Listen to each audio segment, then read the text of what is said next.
The night my parents decided my 10-year-old son wasn't a sound investment, I was sitting on the cold tile floor outside the pediatric ICU at NYU Langone, holding my phone so tightly my knuckles went white. Noah was behind the glass doors, hooked up to machines that breathed and beeped and blinked like they were negotiating with God. The transplant coordinator had just told us we needed $210,000 wired within 48 hours to secure his place on the priority liver list. Insurance would reimburse later. Later wasn't the problem. Now was. I called my father at 9:23 in the evening. He didn't ask how Noah was doing. He asked what the 5-year survival rate was. About 75%, I said, staring at the reflection of my own face in the dark ICU window. There was a pause. I could hear papers shifting on his desk in Florida, the faint click of a pen. Then he said, calm and measured, "Harper, we can't gamble the estate on a procedure that isn't guaranteed." That was the moment I realized my parents weren't weighing a child's life. They were weighing risk exposure. And my son didn't make the cut. Noah had been fine 2 months earlier. He'd been arguing with Daniel about whether Pluto should still count as a planet, sprawled on the living room rug in our small house in Bergen County, New Jersey. He had a telescope by his bedroom window and a stack of space encyclopedias he'd read so many times the covers were peeling. Then he started getting tired. Yellow around the eyes, bruises that didn't make sense. By the time the doctors at NYU Langone said acute liver failure and rare metabolic disorder, I felt like the ground had tilted. Words like transplant surgery and priority listing entered our vocabulary overnight. We were told there was a window, not weeks, days. Daniel and I did what middle-class parents do when disaster hits. We emptied savings. We sold our second car. We cashed out his 401k despite the penalties. I opened a GoFundMe page at 3 a.m. with shaking hands, typing out my son's medical details to strangers. We applied for emergency loans. We called everyone we knew. We were still short more than $140,000. When the transplant coordinator explained that the hospital required $210,000 up front to activate Noah's place on the priority list, she said it gently, like she was apologizing for gravity. "Insurance reimbursement takes time," she told us. "The list doesn't wait for paperwork." I called my mother first. She answered on the second ring. "Oh, honey," she said when I told her the number. That's a lot." She put my father on speaker. I explained it carefully. I gave them the exact amount. I told them we didn't need everything, just the difference. I said the word surgery like it was a promise, not a gamble. My father asked again about survival rates, long-term complications, quality of life projections. He asked whether the condition might recur even after transplant. I was sitting on the ICU floor while he discussed probability curves. "We retired early, Harper," he said. "Our assets are tied up in long-term funds. Pulling capital now would destabilize our entire retirement plan." Retirement plan. My son was 10. "We can't risk everything on uncertain outcomes," he continued. "You have to think rationally." Rationally. That word echoed in my ears long after the call ended. Victoria had never required rational debate. My older sister had gone to private school in Connecticut, then Columbia. When she needed an apartment near campus, my parents co-signed without hesitation. When she landed her corporate law job in Manhattan, they called it an investment in excellence. I had chosen social work. I married Daniel, a civil engineer with steady hands and an honest paycheck. We built a quiet, stable life in New Jersey. In my parents' eyes, I was the child who had not optimized her potential. But this wasn't about potential. This was about a boy with IV lines in both arms asking me if he could come home soon. "Soon, baby," I lied, smoothing his hair back from his damp forehead. The next morning, the transplant coordinator returned with updated labs. His bilirubin levels were rising. His kidneys were showing early signs of stress. "The window is narrowing," she said softly. Daniel stood beside me, staring at the floor. We're running out of time, Harper. I called Florida again. This time my father sounded prepared. He spoke about liquidity, about market volatility, about how withdrawing from certain funds now would trigger penalties and disrupt long-term compounding growth. He said they had worked their whole lives for financial security. Isn't he worth the risk? I asked. There was silence. Not anger, not shouting, just the absence of an answer. My mother whispered, "We need to think rationally." I hung up and pressed my forehead against the cool hospital wall. Around me, other families moved through the hallway carrying coffee cups and hope. I felt something shift inside me, not just grief, not just fear, but a kind of clarity I didn't want. My parents weren't cruel. They weren't monsters. They were accountants of the future, and my son's survival didn't meet their threshold. Later that night, Victoria texted me. "Dad says things are complicated. I'm sorry you're dealing with this." Dealing with this. I stared at the message until the screen dimmed. I didn't know yet that while I was begging for money to keep my son alive, another decision was being finalized somewhere else.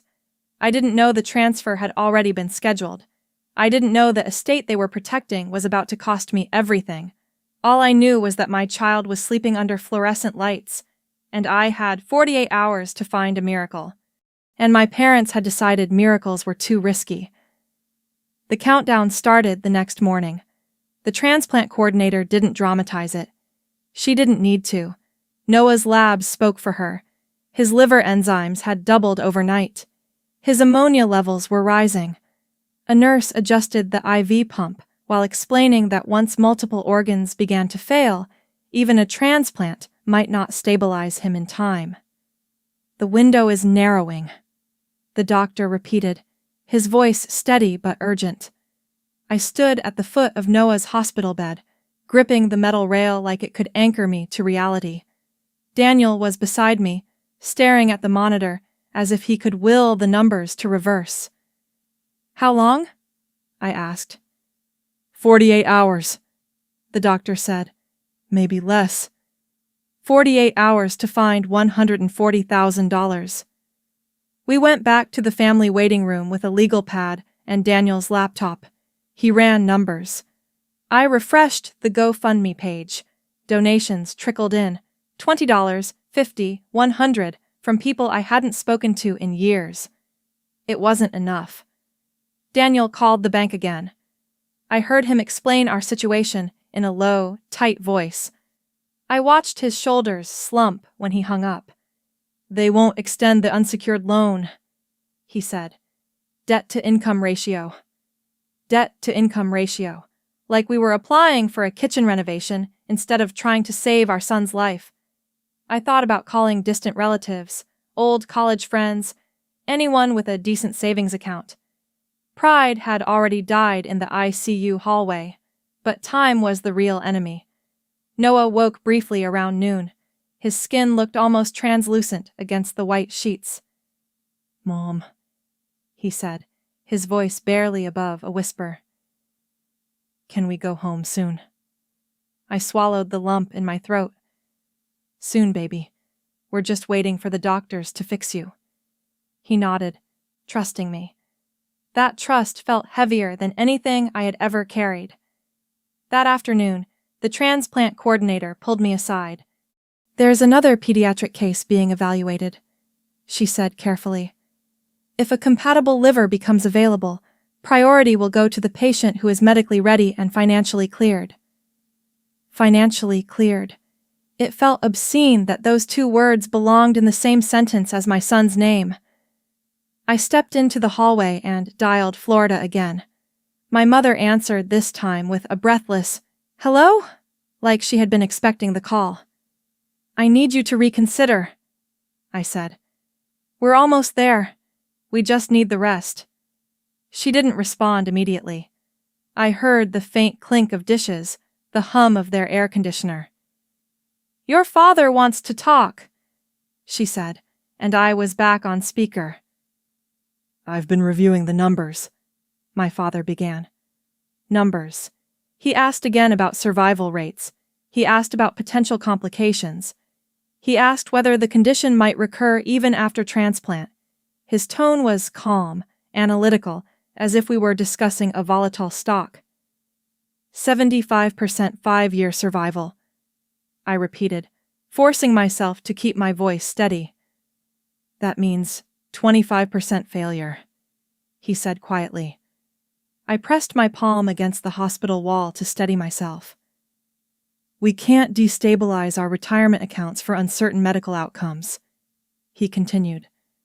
Pulling that much capital now would significantly disrupt our long-term financial security. Long-term financial security. Dad, I said, my voice cracking despite my effort. He's 10.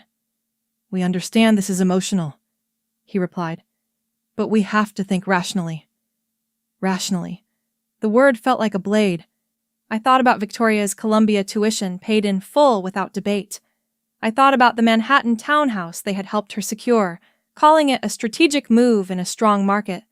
There had been no spreadsheets spread across the kitchen table then. No questions about return percentages.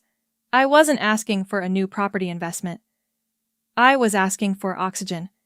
Is he not worth the risk? I asked finally. Silence stretched across state lines. My mother inhaled sharply, like she might speak, but she didn't. We can't risk everything, my father said at last. Everything. As if Noah were a speculative venture that might tank the portfolio.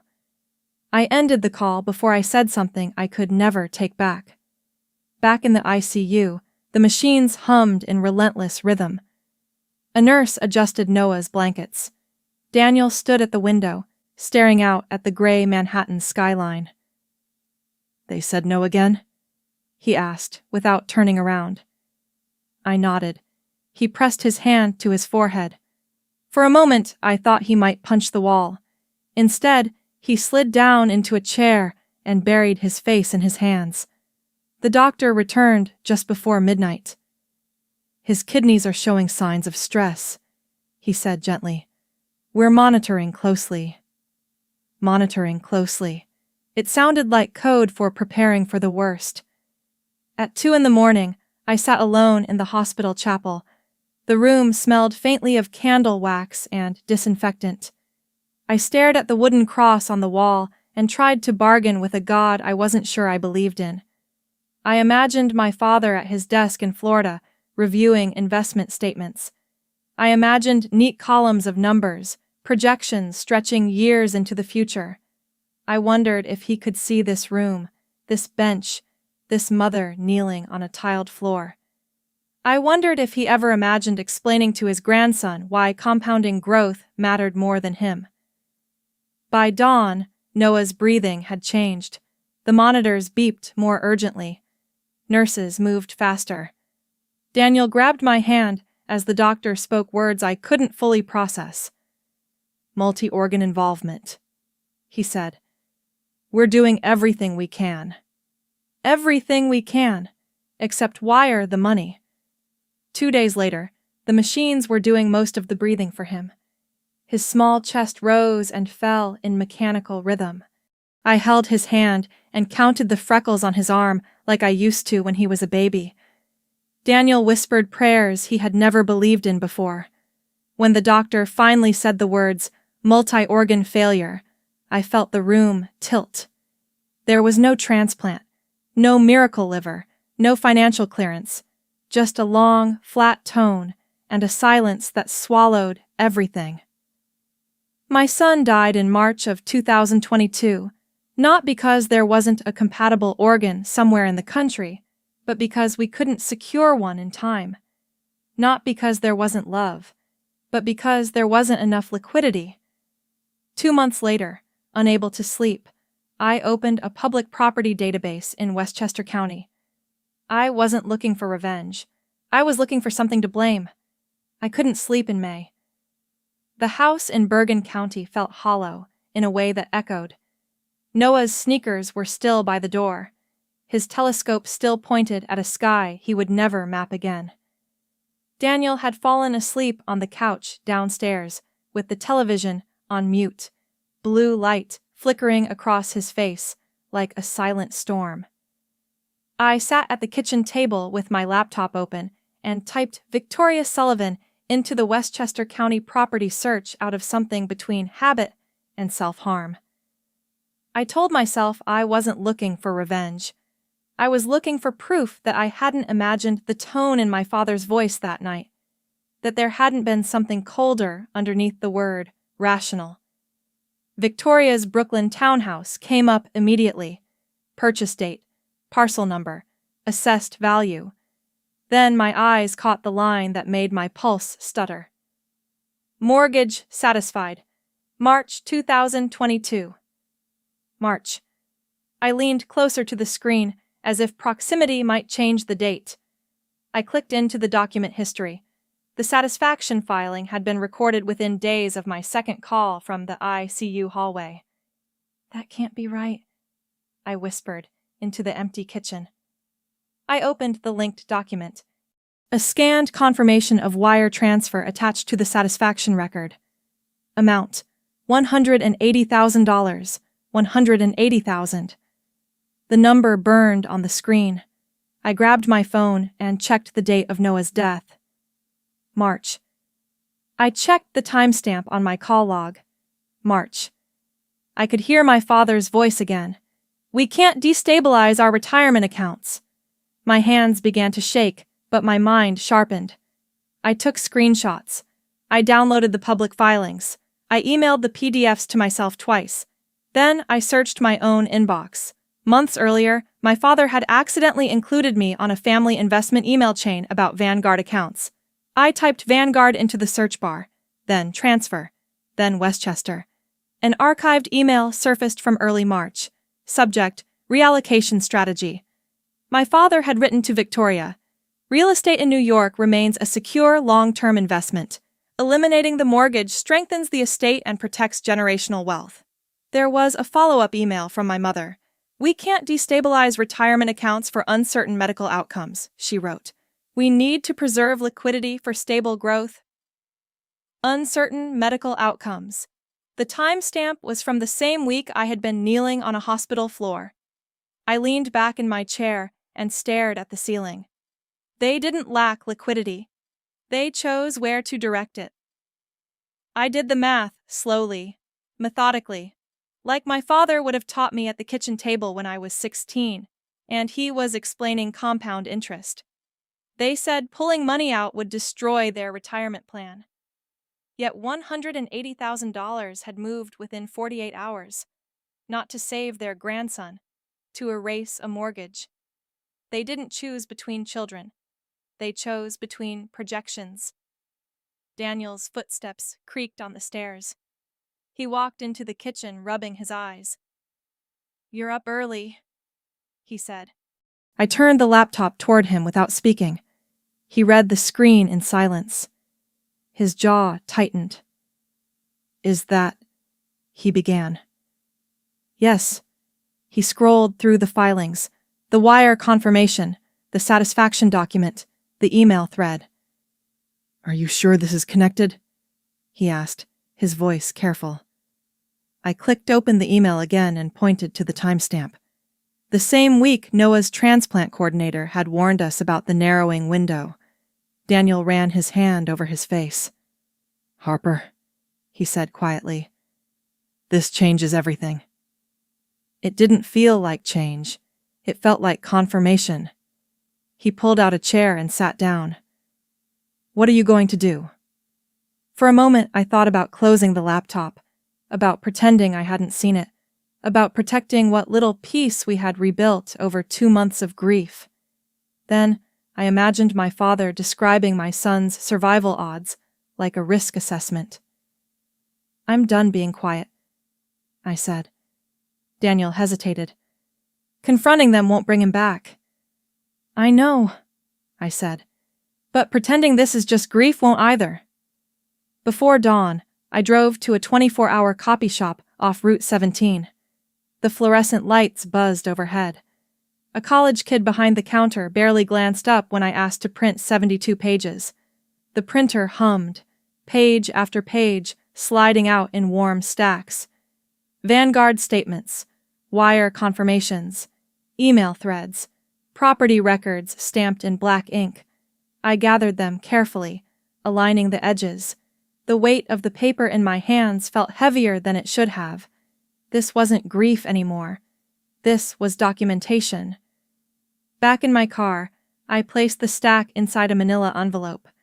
I sat in the driver's seat as the sky shifted from black to gray. I opened my email and began to type. Mom, Dad, we need to talk. Let's have dinner next month when I'm in Florida. Just us. It's time. I kept the tone neutral, calm, almost polite. Family reconciliation. I hit send before I could second-guess myself. Then I took a black marker from my glove compartment and wrote one word across the front of the envelope in thick letters. Liquidity. They had built their lives on careful calculations, on risk management, on long-term growth. They had taught me how to read a balance sheet. What they forgot was that I had been watching. By the time the sun rose fully over the highway, I had booked a flight to Fort Myers. I wasn't flying there as the grieving daughter anymore. I was flying there with 72 pages of proof and a question they would finally have to answer. Why was my son less secure than a townhouse in Brooklyn? The Florida air hit me like a damp hand across the face. By the time I pulled into my parents' gated retirement community in Fort Myers, the sun was sliding down behind identical palm trees and manicured hedges. Everything looked curated, trimmed, protected. Security had never been their problem. My mother opened the door before I knocked, as if she had been standing behind it. Harper, she said, pulling me into a hug that lingered half a second too long. We're so glad you came. Her perfume smelled exactly the same as it had when she used to lean over my shoulder during homework in our Connecticut kitchen. My father stood behind her, hands folded neatly. He didn't hug me. He extended his hand. It's good to see you, he said. Good to see you. Victoria was already at the dining table when I stepped inside. She stood up, smoothing her blouse, all Manhattan polish and careful posture. Hi, she said softly. The dining room table was set formally, linen napkins, crystal glasses, silver polished bright enough to reflect the chandelier light. For a moment, it looked like any other family dinner. My mother brought out roasted chicken. My father poured wine. Victoria talked about a recent case at her firm, something about mergers and regulatory compliance. My father nodded approvingly, asking questions about billable hours and market shifts. No one mentioned the hospital. No one mentioned Noah beyond a brief, rehearsed, "We miss him." Miss him. The words floated above the table without weight. My father raised his glass. To family resilience, he said. Resilience. I watched the condensation slide down the side of my water glass and thought about a hospital monitor going flat. Conversation moved to investments, interest rates, real estate projections. My father mentioned how smart positioning in uncertain economic times required discipline. Discipline. I stopped listening to tone. I listened to language. It all sounded like an earnings call. When the plates were cleared and my mother began gathering dishes, I reached down beside my chair and pulled the manila envelope from my bag. The room felt smaller as I placed it in the center of the table. What's that? Victoria asked. Liquidity, I said. I opened the envelope and spread the 72 pages across the polished wood. Vanguard statements, wire confirmations, property satisfaction documents. My father's eyes narrowed, scanning the top page. My mother froze, her hand hovering over a wine glass. You went through our private records? She whispered. They're public filings, I replied evenly. Westchester County, Brooklyn property records, easy to access. Victoria leaned forward, her face draining of color as she saw the line stamped across the page. Mortgage satisfied. March 2022. I didn't raise my voice. I didn't need to. The transfer cleared the same week I called you from the ICU, I said. $180,000. My father straightened in his chair. Yes, he said calmly. We paid off Victoria's mortgage. Silence thickened the air. I slid another page toward him. You told me you couldn't liquidate funds, I said. That pulling capital would destabilize your retirement. He folded his hands on the table like he was about to deliver a lecture. It was a financially responsible decision, he said. Responsible? Real estate in New York remains a secure long-term investment, I continued, quoting from his email. Eliminating the mortgage strengthens the estate and protects generational wealth. Victoria's lips parted slightly. You read my email? She asked. You CC'd me once by mistake months ago, I said. I searched the thread. My mother sank into her chair. We didn't mean for you to find out like this, she murmured. Find out like this. How did you mean for me to find out? I asked quietly. At Thanksgiving? At Christmas? My father's jaw tightened. Harper, this isn't what you think, he began. It's exactly what I think, I said. I was asking for $140,000 to secure Noah's transplant listing. You transferred $180,000 to erase a mortgage. It was a strategic decision, Victoria said suddenly, her voice sharp. You can't blame us for making rational financial choices. Rational. The word made my pulse pound in my ears. I looked at her. You never once asked what his survival rate was, I said. You never once asked how much time we had. She opened her mouth, then closed it. My father leaned forward. We had to preserve the estate, he said. We can't risk everything on uncertain outcomes. There it was again. Uncertain outcomes. I stood up slowly, palms flat against the table. You didn't lose a grandson, I said. You cut a high-risk asset from the portfolio. My mother gasped softly. My father's face hardened. That's unfair, he said. Unfair? I laughed once, sharp and humorless. He was 10.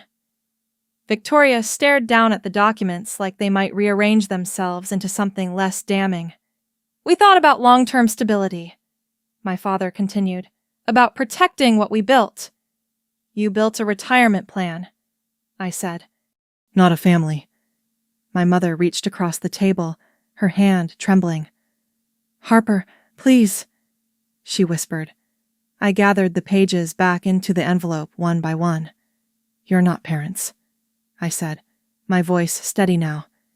You're fund managers. My father's eyes flashed. We did what was responsible, he insisted. Responsible. The word settled between us like a final verdict. I slid the envelope back into my bag. This is the last time you'll see me, I said. Victoria stood abruptly. You're overreacting, she said. I met her gaze. You never even said his name tonight. Silence swallowed the room. My mother stepped toward me as I walked to the door. Don't do this, she said, gripping my arm. You already did, I replied. Outside, the Florida air felt heavier than when I arrived. The automatic gate at the end of the driveway opened slowly as I drove toward it. I didn't look back at the house. That night, under the glow of streetlights and palm tree shadows, I didn't just bury my son, I buried my parents with him. 4 years passed in silence. No holidays, no birthday calls, no accidental emails sent to the wrong address. I blocked my parents and Victoria on everything: phone, social media, even the old shared cloud album that still held pictures of Noah at 3 years old holding a sparkler on the 4th of July. At first, the silence felt sharp, like a fresh wound. Then it hardened into something smoother, colder, manageable. Noah's room stayed untouched for almost a year. His telescope gathered dust by the window. The stack of astronomy books on his nightstand remained exactly as he left them. Eventually, I packed them into labeled boxes, not because I was ready, but because I needed to breathe without feeling watched by absence. The GoFundMe page still existed online. I couldn't bring myself to delete it. It sat there like a digital headstone, frozen in time with the total raised just below what we needed. I used to replay the sound of the ICU monitor in my head. After a while, I replayed my father's voice instead.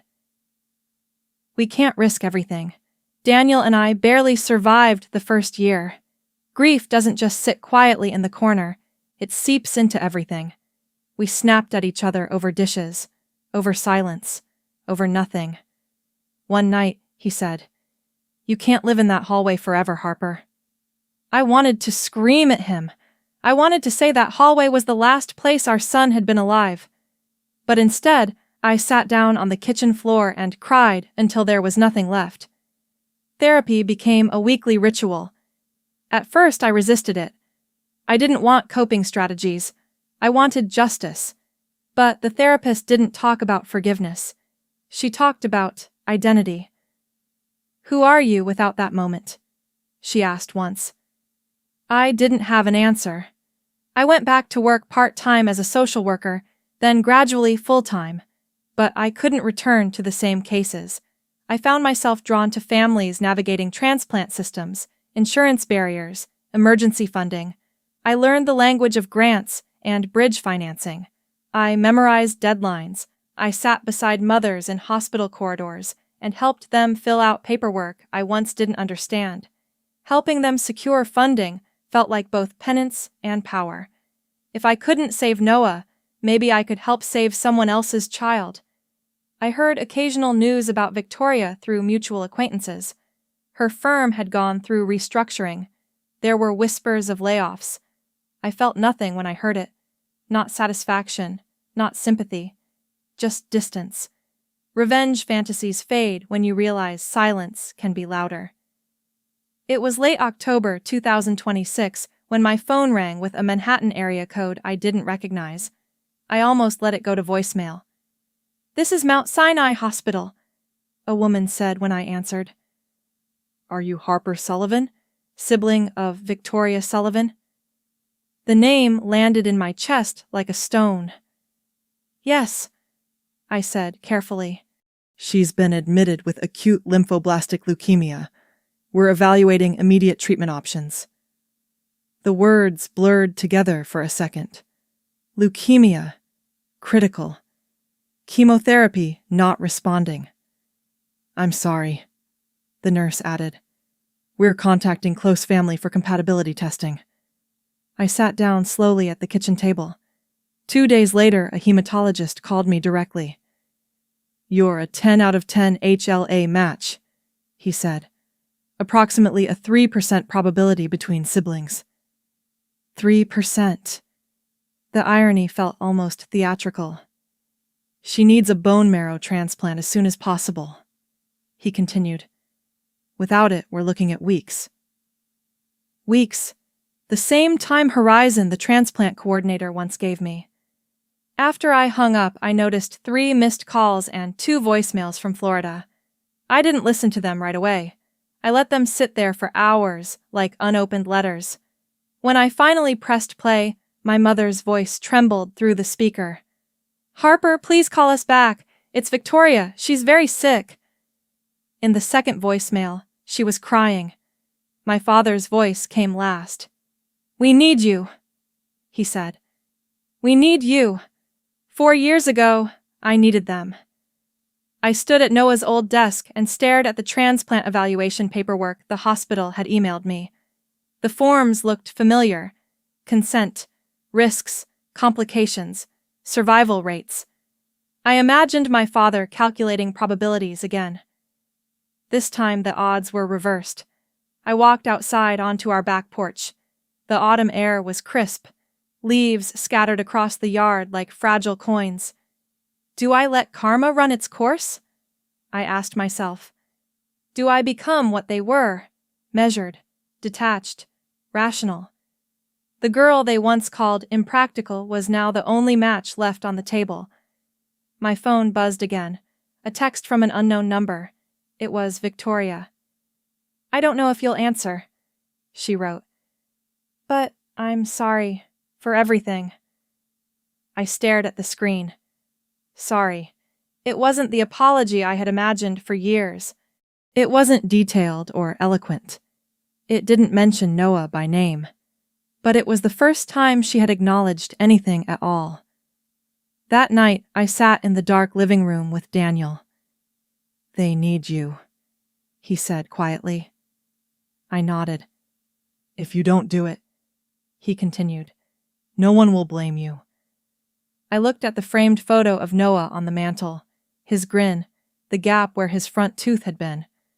"I'm not worried about them blaming me," I said. "I'm worried about me blaming myself." Daniel reached for my hand. The next morning, I called Mount Sinai back and scheduled preliminary donor screening. I did not call my parents. 4 years ago, they decided my son wasn't worth the risk. Now they were waiting to see if I would take one. Mount Sinai smelled like antiseptic and fear. I hadn't been inside a transplant wing since 2022, and my body remembered before my mind did. The beep of monitors, the hushed urgency in nurses' voices, the way families sat too straight in plastic chairs, like posture could influence survival rates. Victoria's name was printed on a whiteboard outside her room. Diagnosis: acute lymphoblastic leukemia. I stood in the hallway longer than I needed to. A nurse glanced at me, then back at her clipboard. "You're the sister?" she asked gently. "Yes." "She's in isolation. You'll need a gown." The plastic rustled as I pulled it over my clothes. Gloves snapped against my wrists. The ritual felt familiar in the worst way. When I stepped inside, I almost didn't recognize her. Victoria had always been composed. Immaculate hair, tailored suits, Manhattan confidence stitched into every gesture.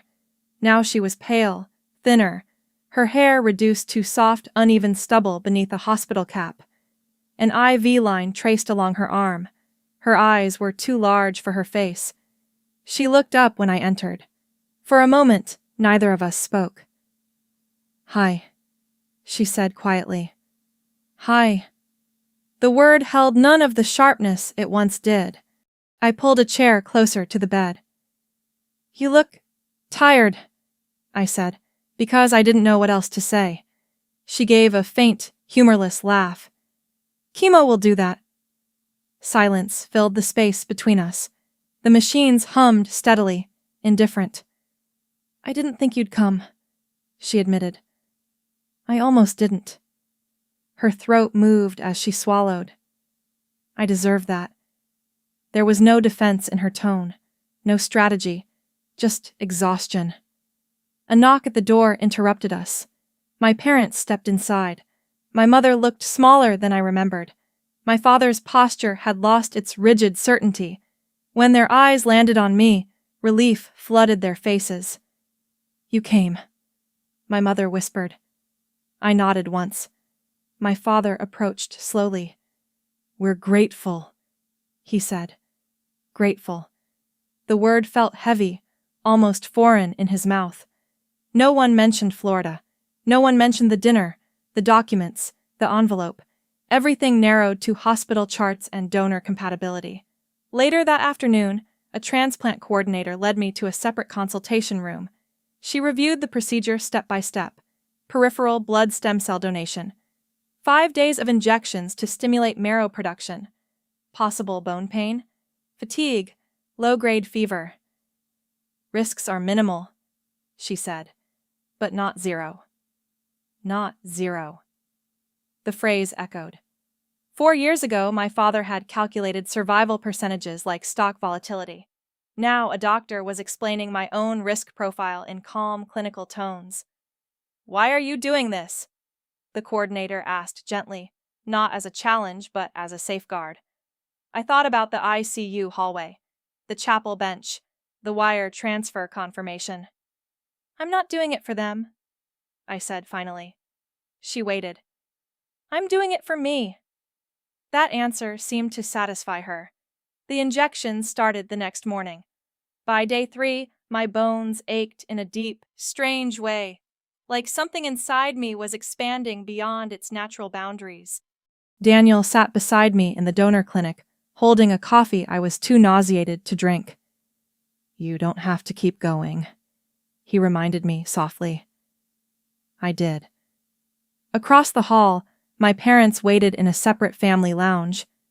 I could feel their eyes tracking every nurse who stepped out. At one point, my father approached me while I sat alone. I miscalculated, he said abruptly.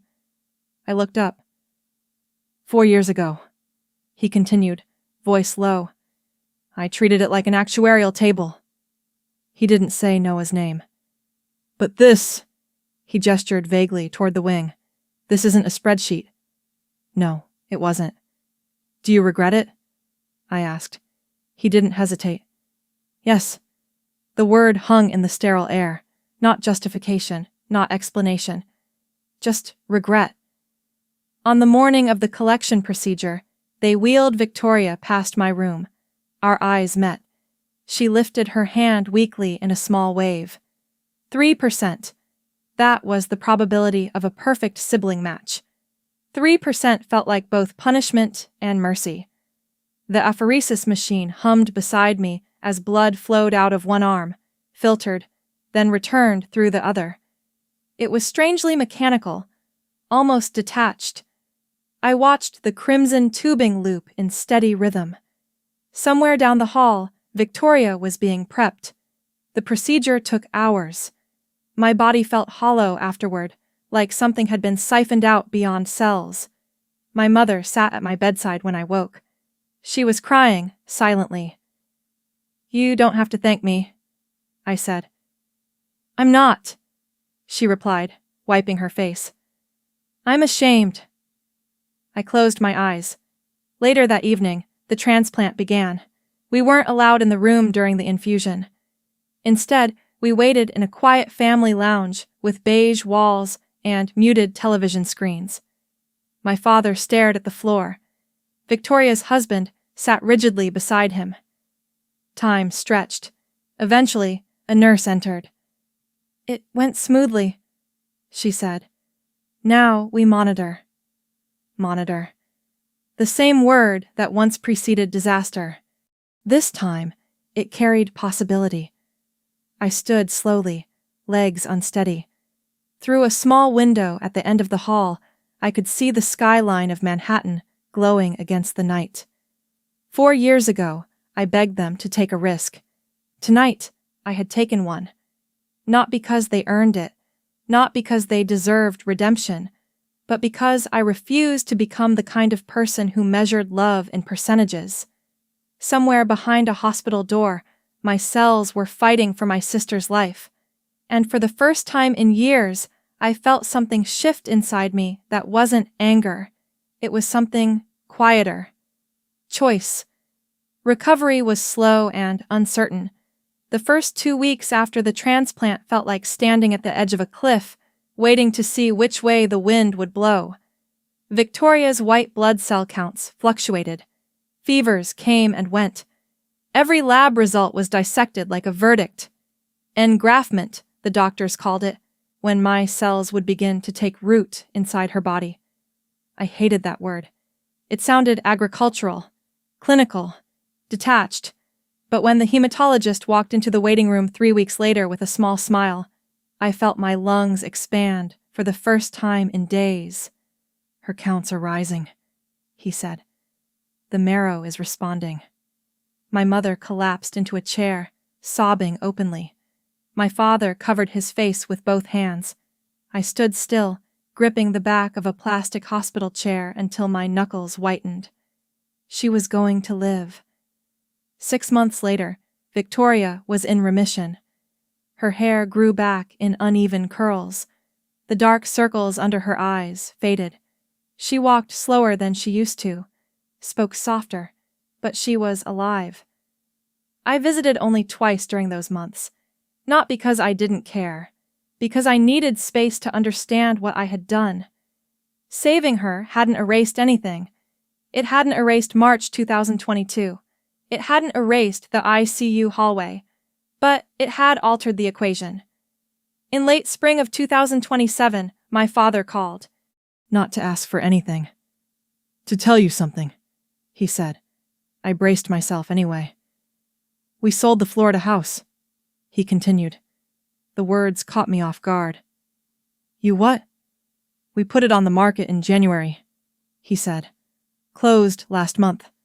I pictured the gated community, the manicured hedges, the polished dining table where I had spread 72 pages across the wood. Why? I asked. He exhaled slowly. We didn't want to live inside that choice anymore. Choice. For a moment, neither of us spoke. We're setting up a fund, he said, in Noah's name. My throat tightened. At NYU, he continued, a pediatric liver transplant emergency bridge fund, $420,000 to start. The number echoed in my mind. 420,000, more than triple what I had begged for. It won't fix anything, he added quickly. It doesn't fix what we did. No, it didn't. But it might prevent someone else from standing where you stood, he said.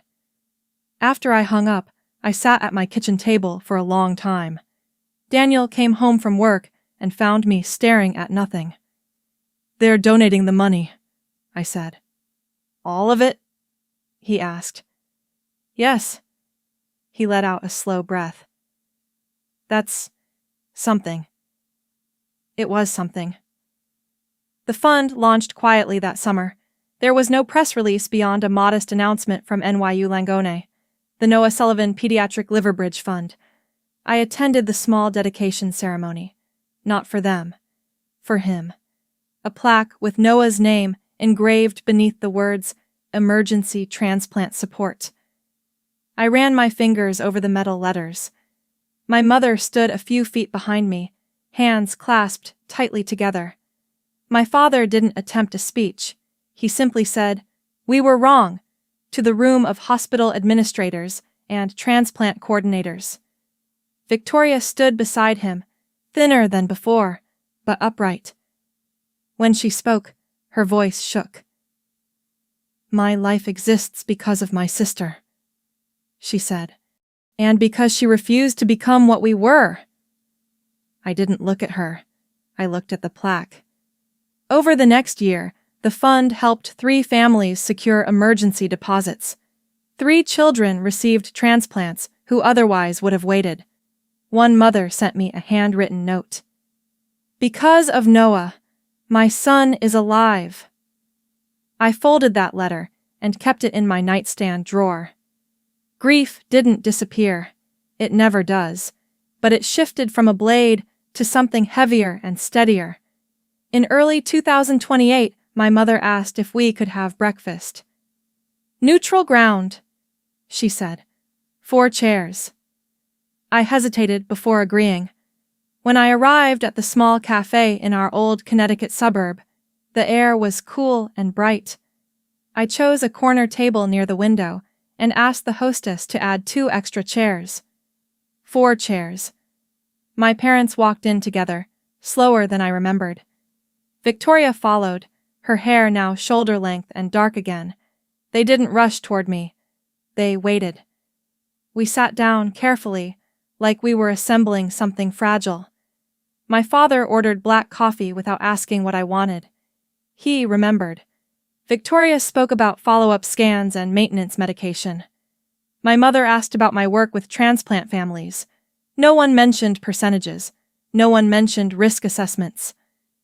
Halfway through the meal, my father cleared his throat. We can't undo the past, he said. But we can choose differently going forward. Choose. That word had once meant spreadsheet calculations. Now it sounded like confession. I listened without interrupting. When Victoria reached across the table and said, I think about him every day. She didn't avoid his name. Noah, she said. It was the first time she had spoken it aloud in front of me. The space between us didn't close, but it softened. After breakfast, we stood outside in the parking lot. There were no dramatic embraces, just a quiet acknowledgement that something had shifted. They had once chosen profit. I had chosen something else. And somehow, that choice had rewritten more than one life. The fourth chair scraped softly against the cafe floor as I adjusted it. I arrived early on purpose. Morning light poured through the wide front windows of the small Connecticut cafe, catching dust in the air like suspended glitter. I chose a corner table, neutral ground, not their house, not mine, not a hospital. 4 chairs. For years, we had sat across from each other in rooms thick with accusation or fear. This was the first time there were no machines humming in the background, no documents spread across polished wood, no legal language or medical charts between us. Just coffee. My parents walked in together. My father's hair was thinner, more silver than gray.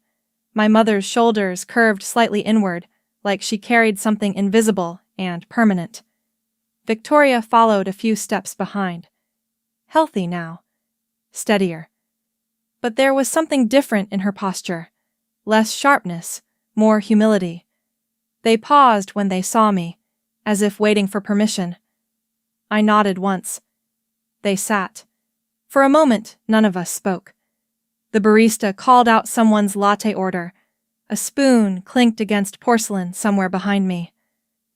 "I wasn't sure you'd come," my mother said finally. "I wasn't sure either," I replied. Coffee arrived. Black for me. My father noticed without asking. He didn't comment, but I saw the recognition in his eyes. Victoria folded her hands on the table. "I'm still in remission," she said quietly. 6-month scans are clear. "That's good," I answered. No dramatic relief, no emotional overflow, just acknowledgement. My father cleared his throat. "The Noah Sullivan Fund crossed $800,000 this month," he said. "Private donors joined after the first 3 cases." I felt something shift inside me at the number. 800,000. More than any retirement strategy could have projected from that original decision. "It's helped 9 families now," my mother added. "Emergency deposits, travel stipends, housing during recovery." 9 children. I stared at the steam rising from my coffee. "That doesn't fix what happened," I said. "No," my father agreed immediately. "It doesn't." He didn't try to soften it. Victoria leaned forward slightly. "I never questioned where the mortgage payoff came from," she said. "I didn't ask. I didn't want to."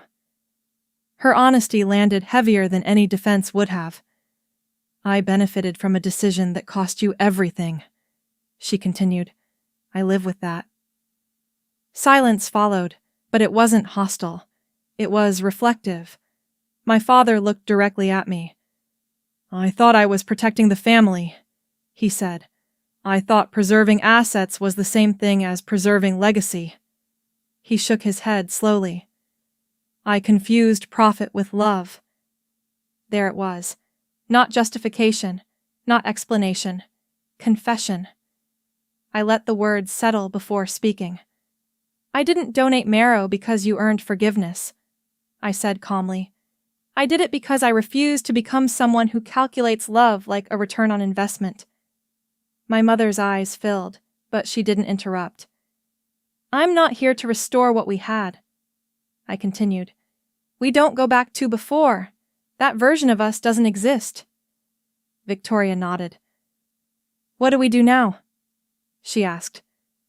"Now," I said, "we live without spreadsheets between us." I set my boundaries clearly, without anger. No financial entanglements, no strategic generosity. If you want to be in my life, you show up as parents and sister, not investors. No comparisons, no quiet calculations. My father inhaled slowly. Agreed, he said. No argument, no hesitation. For the first time, their agreement didn't feel like negotiation. It felt like surrender. We finished breakfast with small, cautious conversation. Weather, work. The upcoming scan Victoria had scheduled in 6 months. My mother asked about a transplant family I'd been supporting through the fund. She asked because she cared. I could hear the difference. When we stood to leave, the 4 chairs sat slightly misaligned around the table, like evidence of movement. Outside, the air was crisp, leaves scattered across the parking lot. My mother hugged me gently, not clinging. My father squeezed my shoulder. Victoria stepped forward last. Thank you, she said quietly. I didn't say you're welcome. I said, take care of yourself.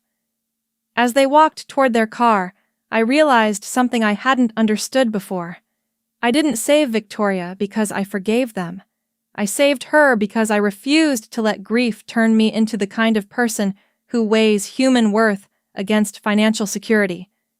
They once chose return on investment. I chose something else.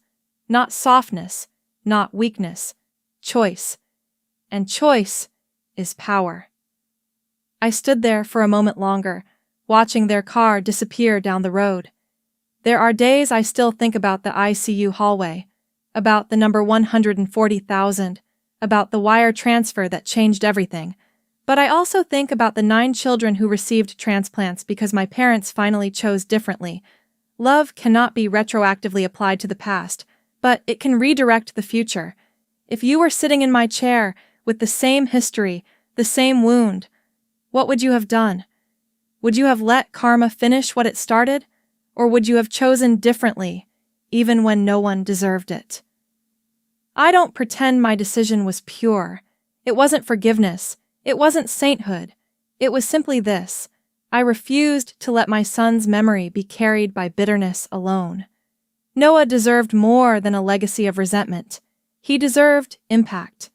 If this story moved something in you, if you've ever been measured instead of loved, dismissed instead of defended, tell me. I read every comment. Your stories matter here. And if you want more stories about betrayal, family, justice, and the quiet kind of revenge that rewrites the ending instead of destroying it, stay with me. Because sometimes the most powerful payback isn't destruction. It's choosing who you become after everything breaks.